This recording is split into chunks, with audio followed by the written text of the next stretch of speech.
साथियों नमस्कार। अमोल 24 चैनल पर आपका हार्दिक स्वागत है। आज वर्तमान परिस्थितियों पर जो राजनीति से संबंधित है चर्चा करेंगे। देश में चारों तरफ अराजकता का माहौल है। नेता कोई है नहीं। जो नेता है वो एक तरफा बात करता है, उलझुल बात होती हैं और उलझुल काम भी होते हैं। कोई सर्वमान्य नेता ऐसा नहीं है जो देश हित में काम करता हो और देश के लिए काम करता हो। समाज गतिहीन होता जा रहा है। गतिहीन मीन्स अनडायनेमिक, मतलब स्थिर होता जा रहा है, नीचे गिरता जा रहा है। जब समाज गतिहीन होता है तो विजय माल्या और नीरव मोदी जैसे लोग पैदा होते हैं, और भी अनेक, ललित मोदी जैसे लोग पैदा होते हैं, और भी अनेक उदाहरण हैं जिनका कोई वसूल नहीं है। पहले उन्होंने राज्यसभा की सदस्यता खरीदी, फिर जो है वो पैसा लेकर के भाग गए, और नीरव मोदी तो पैसा लेके भाग गए। इसमें वर्तमान राजनीतिज्ञों का भी हाथ था।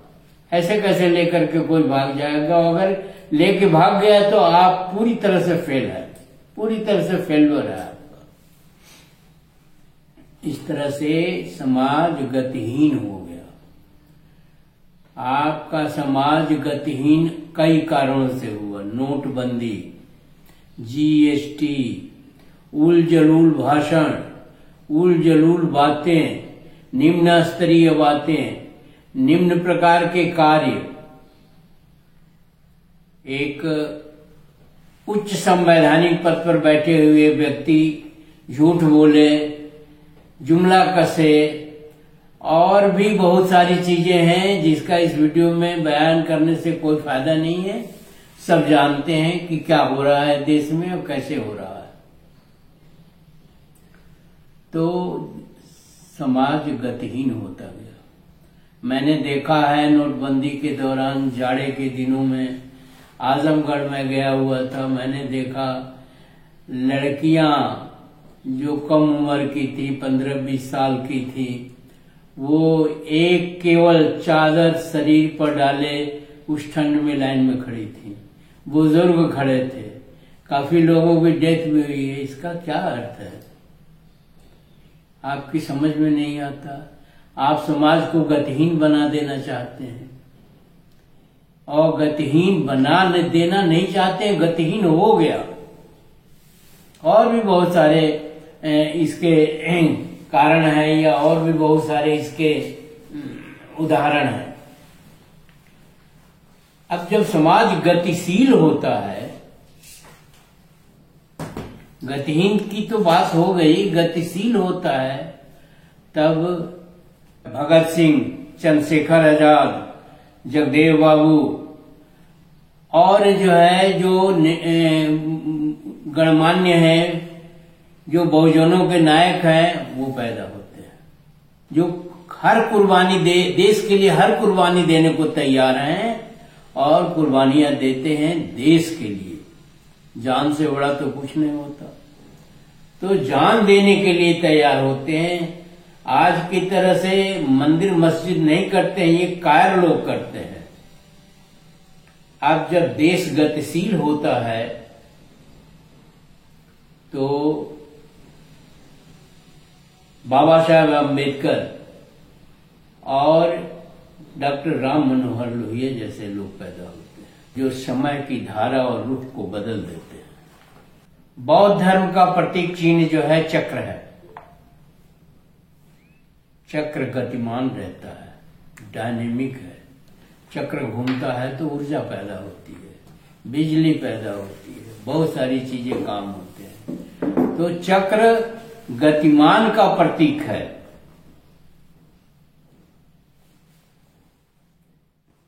और इसी से चक्रवर्ती बना है। चक्रवर्ती मतलब पूरी दुनिया में डायनेमिक है, पूरी दुनिया में वो को संभालने की क्षमता रखता है। इसीलिए उस समय बौद्ध काल में भारत एक अग्रणी देश था। विदेशों से लड़के पढ़ने आते थे। यहाँ के विश्वविद्यालयों तक्षशिला, विक्रमशिला और नालंदा विश्वविद्यालयों में विश्वविद्यालय थे, जो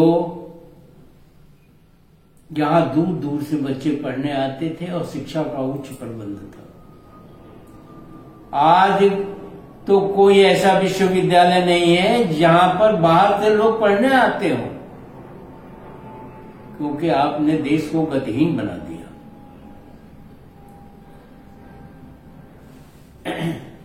और लोगों को भ्रमित करने के लिए आप झूठ बोलते हैं कि अमृत काल चल रहा है और विश्व गुरु है।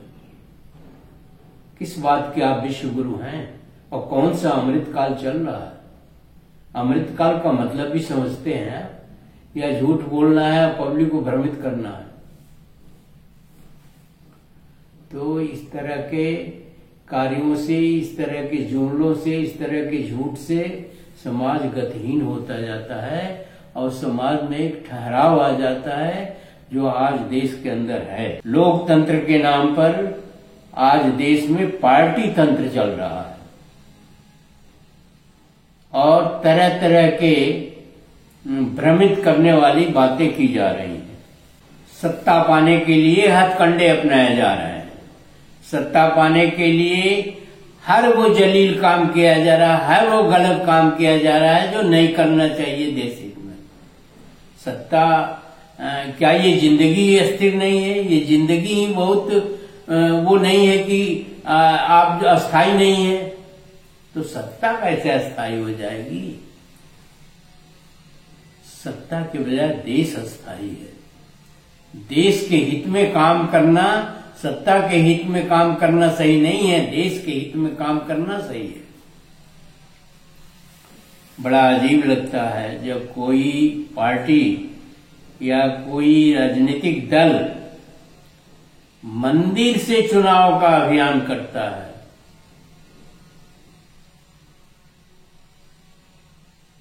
और ये सोचता है कि मंदिर बना देने से और मंदिर में पूजा कर लेने से चुनाव जीत जाएंगे, सत्ता आ जाएगी। ये कितना षड्यंत्र है, यह कितना गिरी हुई बात है, ये कितना नीच बात है। ये इस पर शर्म आनी चाहिए। मंदिर से कोई मतलब नहीं है। देश के भावी उन्नति के लिए मंदिर की कोई आवश्यकता नहीं है। देश आस्था से नहीं, विवेक से चलता है।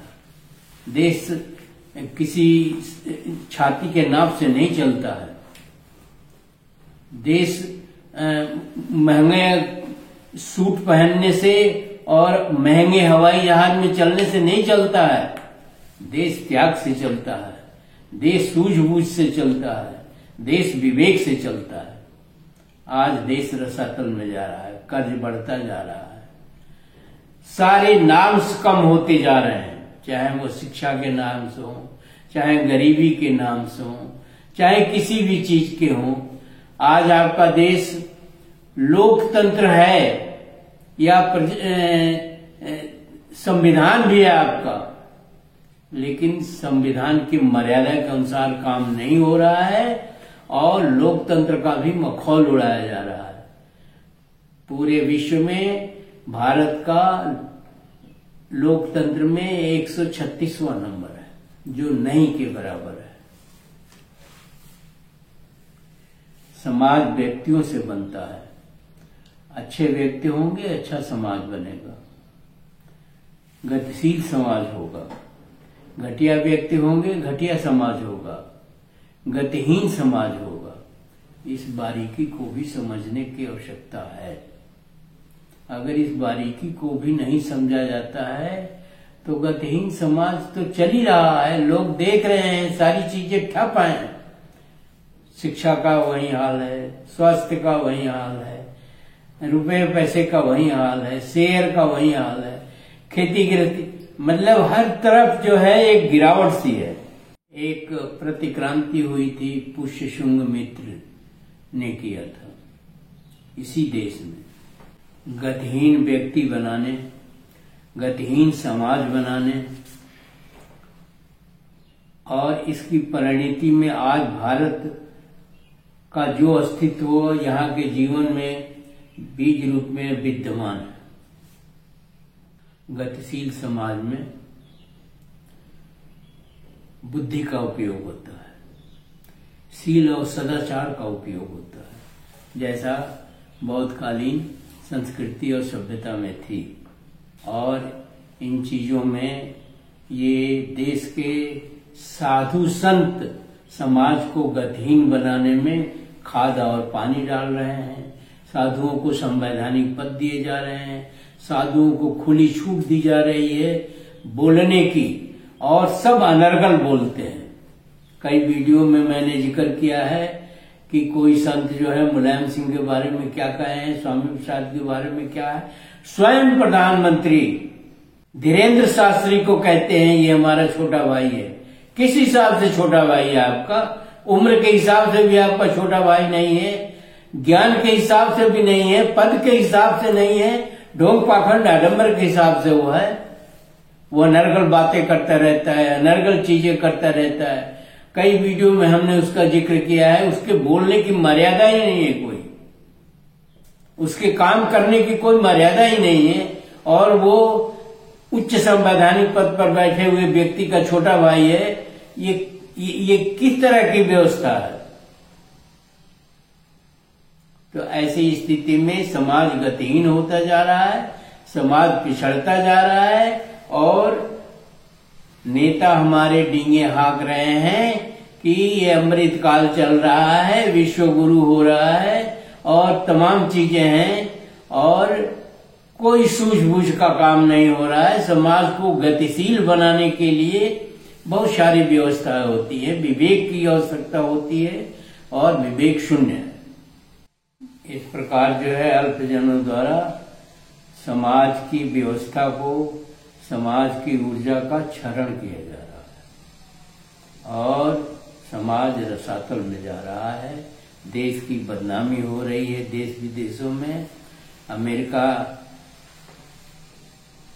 से सीख लीजिए, जिसने किस तरह से आपके आदमियों को देश में भिजवाया, और उनको कैसे जाने दिया गया जो है वो विदेश में बिना वैधता के।